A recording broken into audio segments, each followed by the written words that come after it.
Hello, my name is Brian Lee, and I am a part of the Ansonia STEM Challenge team. This will be a little preview of what we have to offer you today. Our mission statement is to create a hoist with little risk factors that meet our requirements and also FAA and SCC requirements. We'll be talking about the design process we used, the testing we performed, and the design risks we've assessed. Regarding our analysis of requirements, we have split into two sections. The first section are our challenges requirements, which include the FAA requirements and the SSC requirements. Our second section are our own team's personal requirements.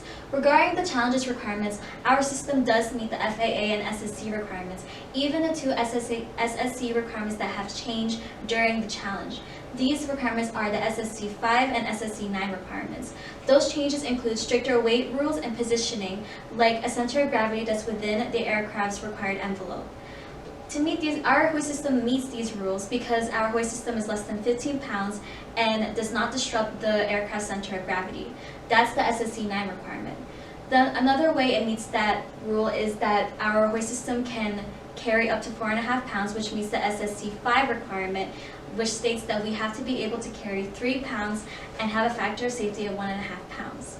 Now, regarding our own personal requirements, one requirement we have is having a gear ratio box with a mechanical advantage of 4. This way, our hoist system can carry heavier loads without the motor burning out. Our second personal requirement are having sensors that detect payload weight range. This way, we can program our LED lights to light up regarding that range.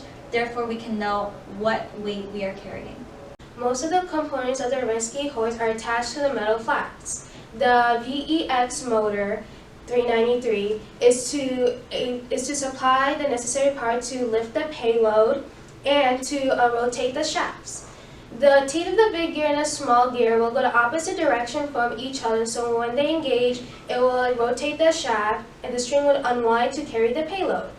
The collars are attached to the ends of the shafts so that when it rotates, it will be securely placed to the flat. That goes the same to the spacers that are attached to the side of the collars and at the top, so when it rotates, the collars will be unable to move. The gear from the servo will catch the string when it rotates uncontrollably. So at the top of the red shell, there is Arduino, a microcontroller that is responsible for the movement of the motor, turning on the lights. It's basically the brain of the rescue hoist, and it carries out all the functions. The second shelf is the breadboard, which is an electric circuit that is attached to 2 wires towards the VEX 393 to carry out the electricity so that it could turn on to function. Lastly, the L298, which is basically to control the servo motor. We have 4 LED lights, which is to notify the weight. The yellow is to mean that there's a caution to delay, like it might exceed or might be low. The green light to notify that we are absolutely safe. And the red is to notify that the weight is exceeded. Then lastly, we have the LCD, which is theoretically is to display the current and the weight by using a linear equation through an Arduino because current and weight are directly proportional. This design was finalized after testing out different types of materials and voltages to carry the capacity of the payload.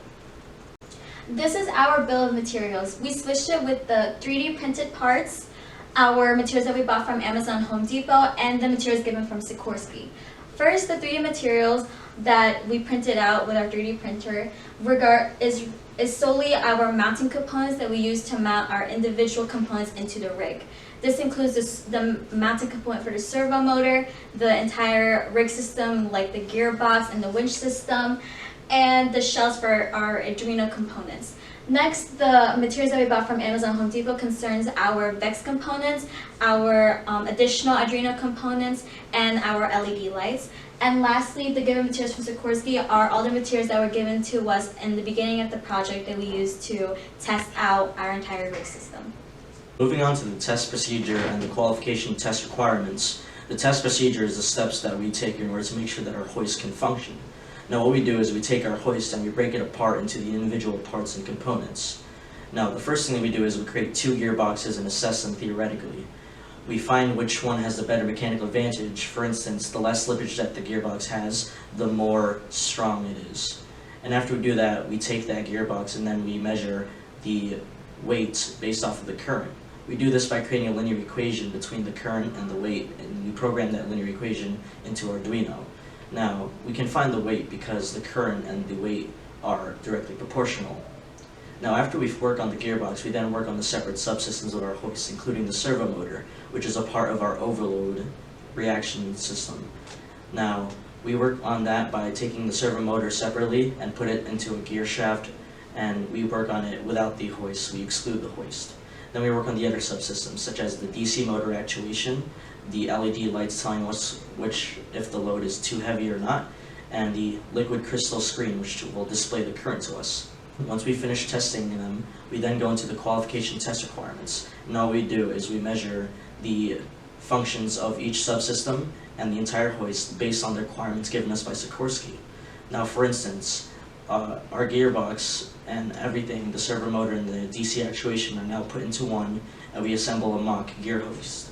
And what we do is we measure if we can carry the 4.5 pounds that Sikorsky gave us. And then we measure our own requirements, such as can we get the LCD to display the current and the weight at the same time, and we all have to do it under the parameters that Sikorsky gave us. By analyzing our data, we organized risks that would influence the condition and efficiency of our hoist system. The first risk is coding mistakes may lead to malfunction or unreadable code by Arduino, making the hoist unusable. We would combat this by checking the code each time we run our hoist. A second risk would be the motor may not have enough power to lift the weight, and to combat this, we would create a gearbox to increase the weight capacity. A third risk is the cable is not 100% guaranteed to be caught by the gear, and to combat this, we would test the servo motor more, or we would create deeper cutouts of the gear to be deeper, and this would give us a better chance of catching the string. And these are just the risk mitigations that I've listed. So for the project schedule, we color-coded in a way where we could keep track of dates that we got rid of, dates that were kept from previous schedules, and new dates that were added. So red represents dates that we got rid of either because we decided to extend the time period or shorten the time period depending on the task. Light blue represents dates that were kept from previous schedules, and dark blue represents new dates that were added. So as you can see for task 1 and 2, which is researching and brainstorming design concepts, we actually stayed true to these dates, only because we didn't feel like we needed extra time. Of course, as the modules went on, we did continue researching, but we didn't have any more dates solely for that purpose. For task 3, which was testing out design concepts with mock-up materials that we had, we actually extended it a little bit more because we didn't really realize how long it would take to test out these design concepts. The same thing kind of goes for the trade study analysis and picking out the design concept. We didn't really realize how long it would take, and we extended it until the module 3 due date. We also didn't really realize how long it would take to finalize the bill of materials, so we pushed it back more and aligned it more with module 4 just to give some more time, and we have been following that so far. The same thing kind of goes with the mock experiments for the payload. We pushed it back more and aligned it more with module 4. As for the final code, we were actually able to shorten the time period only because we finished in time by the module 4 due date.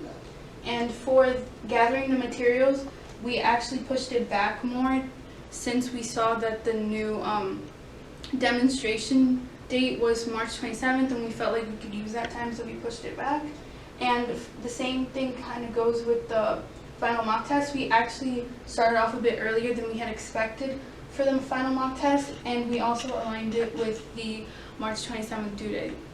With our team of designers, coders, manufacturers, and researchers, we believe we're well equipped to tackle the STEM challenge. We've ruled out our requirements needed for our hoist, as well as explained the major risks that face our design. Testing has been laid out, as well as our procedures have been gone over. We created a schedule and a bill of materials which shows how much our project has really evolved. Deadlines have been extended, as well as materials have been added. Our design keeps evolving, and that's shown through our final design analysis. Out of the 3 original designs we had, we've managed to create a hybrid that continues to be edited until the final deadline.